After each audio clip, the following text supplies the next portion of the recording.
un blog qui a dit qu'il fallait être 120 jours au Paraguay minimum pour être considéré résident fiscal. Tout le monde a relayé cette info, c'est faux. C'est une famille, ils sont venus de France s'installer au Paraguay, ils ont mis leurs 2 enfants à l'école française. À la base, ils devaient pas aller à l'école française, et puis ils sont quand même venus à l'école française voir, et m'ont dit, c'est top du top. Quand tu viens au Paraguay avec tes enfants, bah en fait tout de suite t'as un lien social avec les autres familles, etc. Mais oui. Beaucoup plus facile. Voilà, bienvenue sur la chaîne de Résident Paraguay, on se retrouve aujourd'hui avec Matt. Vous pouvez voir que j'ai le maillot de l'équipe de foot du Paraguay. Pourquoi? Car hier, ils se sont qualifiés au mondial. Ça faisait plus de 16 ans qu'ils s'étaient pas qualifiés à la Coupe du Monde. Du coup, hier, c'était la fête comme pas possible. Ouais. On va vous mettre là quelques petites vidéos qui vont apparaître à l'écran. C'était noir de monde dans le Centro de Asunción. J'ai jamais vu autant de monde, vraiment. Tout le monde était avec les voitures, ça klaxonnait, les fumigènes, etc. La musique. Et j'ai découvert quelque chose au Paraguay que j'avais pas encore vu. Il y a énormément de voitures qui ont, tu sais, les coffres remplis de baffes. Ouais. De sons. Ouais.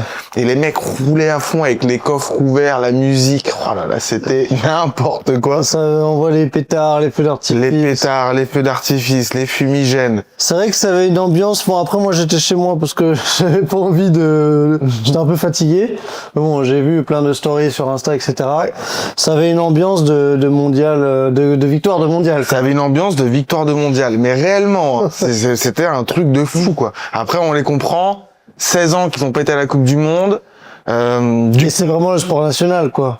Et c'est le sport national, c'est-à-dire que tout le monde, hein, que ça soit les petits, les grands, les femmes, tout le monde est à fond, tout le monde avec le maillot du Paraguay. Donc, soit les gens ils vont au bar voir le match, soit ils sont dans leur famille. Moi j'ai vu, voilà, ils font à bouffer tous ensemble avec les boissons. Ah ouais, c'est l'événement. C'est très rare que les gens regardent pas, quoi. C'est ça. Et du coup là, les gens regardaient tout particulièrement aussi. Parce que, en fait, le président a décrété jour férié si le Paraguay était qualifié. Et comme ils sont qualifiés, aujourd'hui, on est tout seul au bureau. C'est férié, tout est fermé.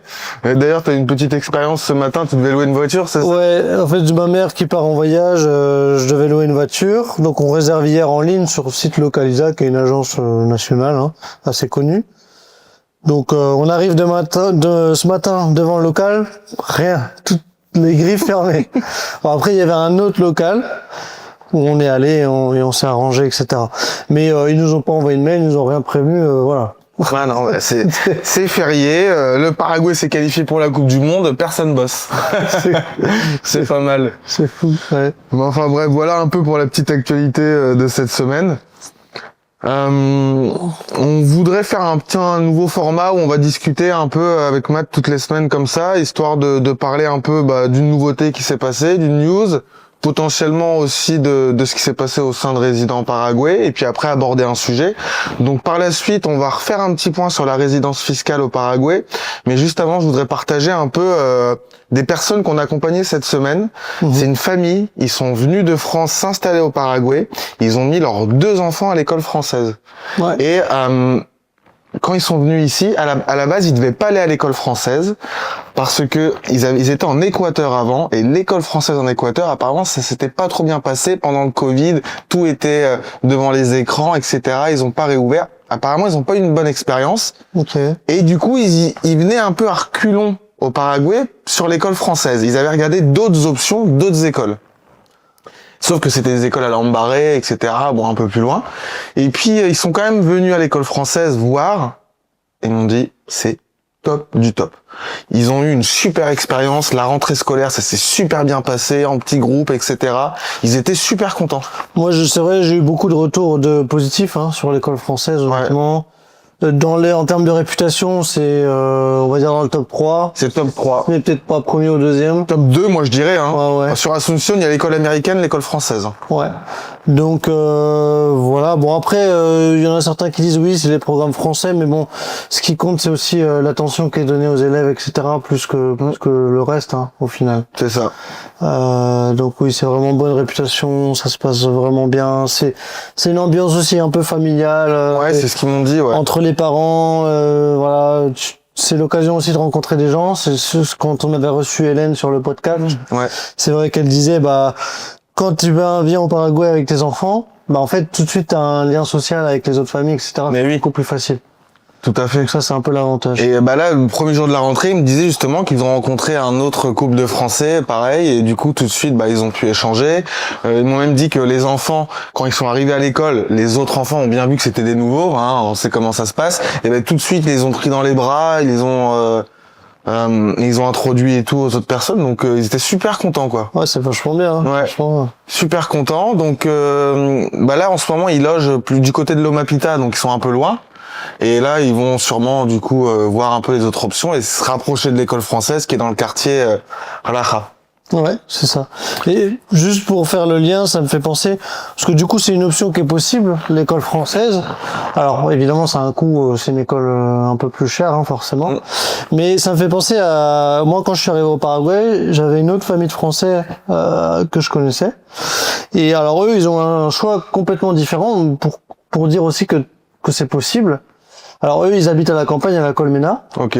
Donc bah y a pas l'école française, Non. forcément. Ça fait un peu de la Donc route. là, ils avaient une fille qui a 15 ans, et ils l'ont mis à l'école locale. Et d'un côté, moi, je trouve ça aussi intéressant parce qu'en termes d'intégration, bah, c'est vrai que, bah voilà, tu vas être vraiment avec les Paraguayens, à la locale, t'apprends aussi même le Guarani. Mais ouais. Donc moi, je trouve que c'est aussi génial. Alors, c'est complètement différent, très différent. Mais je trouve que, bah, c'est aussi une chance pour un enfant de, voilà, pouvoir vraiment s'intégrer dans le pays avec les Paraguayens. Ouais. Alors, à l'école française, c'est aussi beaucoup de Paraguayens. Que oui, les 3/4 c'est des Paraguayens l'école française. Mais après, ça va pas forcément être le même milieu social pour autant, mais voilà, après chacun. Ça peut être une bonne expérience et quelque chose. Le défaut un peu de l'école paraguayenne publique, on va dire, c'est que forcément va y avoir moins de moyens. Il y aura moins de moyens, c'est sûr. Donc ce qu'a fait la famille française là en question, c'est que bon, la fille est à l'école locale et ils ont des cours de renforcement en ligne. Ok, en plus. Donc voilà, ça lui permet quand même de garder un niveau un peu plus poussé quoi. Notamment dans les écoles pour les locaux. Je pense pas que l'anglais est très bien enseigné parce que les Paraguayens parlent pas forcément anglais. Non. Donc voilà, si tu mets pas ton gosse dans une école internationale, je pense que c'est important de lui faire des cours d'anglais sur le côté. Ouais. Chose qu'on devrait faire en France, qu'on fait jamais. Tu vois. Claire. Je veux dire, en France, moi j'ai fait 6-7 ans peut-être d'anglais à l'école. Je suis sorti, je parlais zéro anglais. Hein. Ouais, bah après. Parce que j'étais pas un bon élève, c'est ça. C'est ça. Alors, désolé, j'ai pensé un peu trop fort là. Non, parce que il y a l'exemple inverse aussi. Moi, oui, non. Je parlais couramment quand Ah je ouais, bon, c'est moi qui étais une brêle alors. Alors après, j'étais un bon élève, donc voilà. Ouais, mais c'est vrai que les Français, on n'a pas forcément une bonne réputation pour l'anglais, quoi. Ouais, non, c'est sûr, c'est sûr.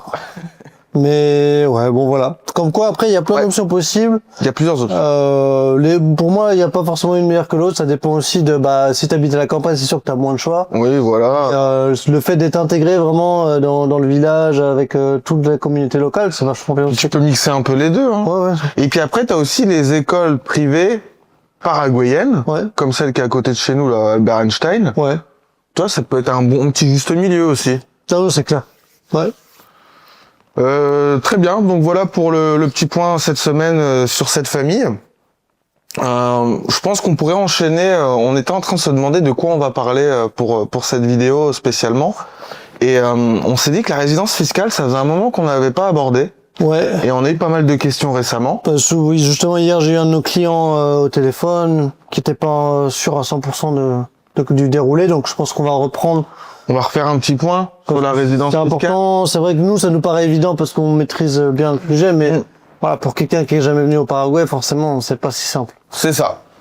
Bon, on va commencer par le début. La résidence fiscale au Paraguay. Du coup, à quel moment on l'obtient? Donc, dans un premier temps, il faut obtenir sa carte de résident temporaire. Ensuite, obtenir sa cédula temporaire. Et à partir du moment où on a sa cédula en main, on peut faire la demande d'un numéro fiscal qui s'appelle RUC. Ouais, numéro, RUC, Registro Unico de Contribuyente. Ah, on parle pas très bien. Exactement. Donc c'est ça. Ce numéro-là, une fois que vous avez votre cédula dans les mains, on peut l'obtenir généralement en une semaine. C'est ça. On va dire, dans le meilleur des cas, 4 jours, dans le pire, 10. Voilà, c'est ça. Pourquoi? Dans le meilleur des cas, votre cédula, elle est déjà rentrée dans le système. il y a aucun souci, vous pouvez tout de suite demander vos trucs, en 3-4 jours vous l'avez. Sauf que des fois, quand vous allez chercher votre cédula, et le moment où elle est active dans le système, des fois ça tarde un peu. Ouais. Donc nous, on sait quoi faire, on fait des démarches pour que ça accélère un peu l'enregistrement, mais des fois c'est pour ça que ça peut varier du coup de 4 à 10 jours. C'est des demandes manuelles, donc faut le temps qu'il le rentre manuellement. C'est ça. Pour faire la demande de son RUC, vous devez être au Paraguay. Pourquoi ? Car vous allez aller aux impôts, à la 7, et signer un document, signer la réception de votre numéro fiscal. Donc vous devez être dans le pays pour faire cette démarche. C'est ça.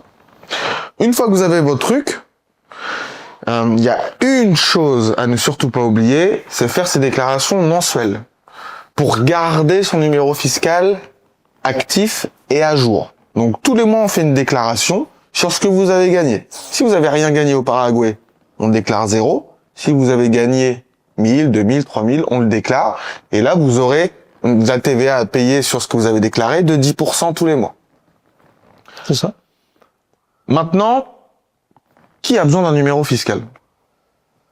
Ça va être principalement les gens qui veulent payer leurs impôts à l'étranger. Alors, c'est valable dans le sens où si vous passez plus de 6 mois de l'année en France ou même dans un autre pays, vous pouvez avoir un RUC, mais en fait, ça servira à rien parce que vous serez fiscalisé dans un autre pays. Donc ça, c'est important de le comprendre. La fiscalité, nous, on peut vous garantir qu'au Paraguay, toutes les démarches seront faites. Vous serez a priori jamais embêté par le Paraguay du moment que vous respectez bien tout. Mais il faut toujours prendre en compte ce qui se passe ailleurs. Exactement. C'est pas parce que vous avez un numéro fiscal au Paraguay que ça annule votre fiscalité en France. Non. Les numéros fiscaux, vous pouvez en avoir 10 différents dans 10 pays différents, d'accord ? Maintenant, il faut voir votre fiscalité personnelle, où est-ce qu'elle est mise en place. Il y a aussi le fait de dire, j'ai mon numéro fiscal au Paraguay, je paye mes impôts au Paraguay. Si la France vous pose des questions et que vous leur dites ça, ils vont vous dire oui, mais c'est pas notre problème, vous habitez en France, à un moment en plus il n'y a pas de convention entre les deux pays. Donc OK, vous payez au Paraguay, mais vous payez aussi chez nous. C'est ça. Donc c'est important de bien analyser sa situation, de bien la mettre au clair. Vous pouvez nous appeler, nous poser des questions, on pourra vous donner des infos. Si vous avez des situations un peu plus complexes, on vous conseille quand même d'aller voir un fiscaliste français, parce que ça demande quand même plusieurs années d'études et c'est pas pour rien. On peut vous donner des règles générales, mais on n'est pas fiscaliste, faut pas l'oublier. Donc voilà, bien étudier sa situation avant de sauter là-dedans. C'est pas en regardant juste une vidéo YouTube, tu fais une LLC aux États-Unis, c'est bon, t'as le droit d'être en France et de payer 0 impôt. Non, ça marche pas comme ça, c'est un peu plus compliqué. Alors oui, il y a des solutions qui marchent, il y a des montages qui fonctionnent. Maintenant, généralement, faut vraiment tout couper. Si vous avez des rapports avec la France, faut tout couper, quoi. C'est ça. Donc faut pas avoir ses gosses à l'école en France, faut pas avoir sa résidence principale en France. Enfin, il y a plein de règles. Là, c'est pas forcément le sujet de la vidéo. Mais voilà. Donc, nous on ouvre des numéros fiscaux quasiment toutes les semaines, quasiment, pour nos clients. Donc au niveau des déclarations, donc c'est une fois par mois. Alors c'est chaque début de mois, donc nous on peut s'en occuper pour vous. C'est des choses qui se font en ligne. Donc pour les gens qui nous demandent est-ce que faut être présent sur place, non, ça peut se faire 100% à distance. Après ça dépend combien les personnes veulent déclarer. Voilà, alors imaginons que vous venez au Paraguay, que vous vivez au Paraguay, que vous avez un numéro fiscal, du coup, que vous déclarez un peu de revenus tous les mois, très bien, du coup, vous allez devoir payer 10% d'impôt, de TVA. Sauf que ces 10%, généralement, vous n'allez jamais payer 10%. Si vous déclarez 1000 €, vous allez devoir payer logiquement 100 € de TVA.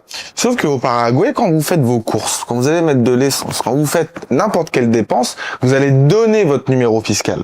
Il y a une facture qui va en sortir et vous allez récupérer la TVA là-dessus.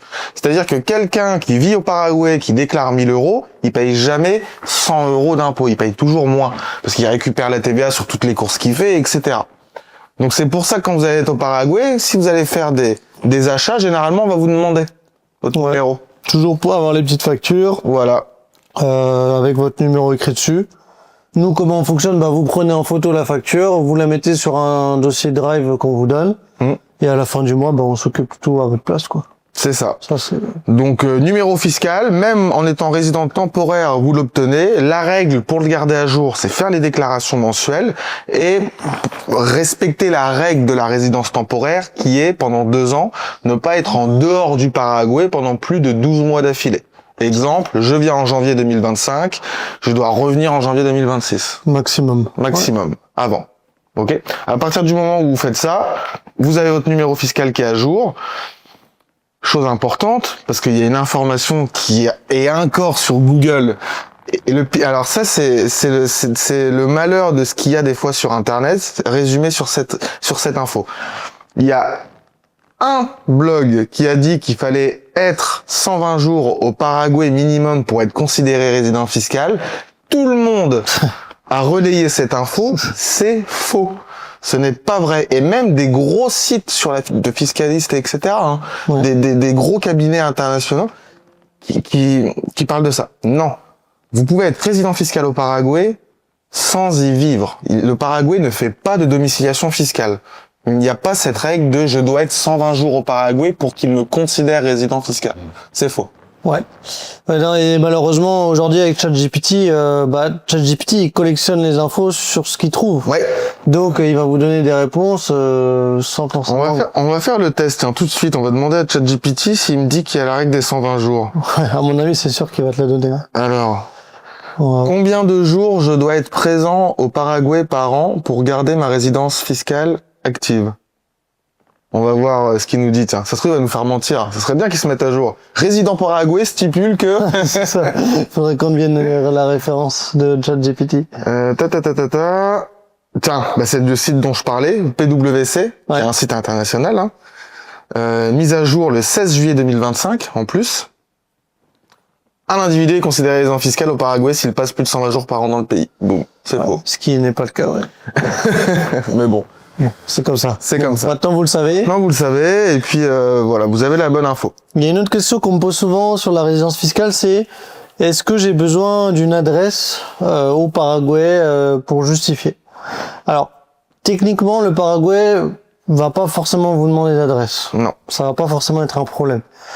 Par exemple, quand vous faites la résidence, vous mettez une adresse, mais c'est plus une adresse indicative pour dire où vous êtes, etc. C'est pas une adresse qui est importante.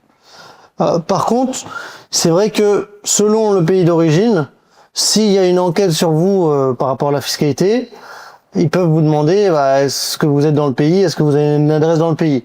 Et le fait de pas avoir d'adresse, ça envoie pas forcément un bon message, quoi. Ça envoie pas forcément un bon message. Alors, quelque chose à prendre en compte aussi, il y a le numéro fiscal et il y a le certificat fiscal qui sont deux choses différentes, d'accord? Le numéro fiscal, vous l'avez dès le début, boum, vous avez un numéro fiscal, très bien. S'il y a des pays qui vont vous demander des comptes, qui vont vous dire, vous payez plus vos impôts en France, vous les payez où alors? Je les paye au Paraguay. Preuve. Le numéro fiscal va pas suffire. Là, il faudra le certificat fiscal généralement.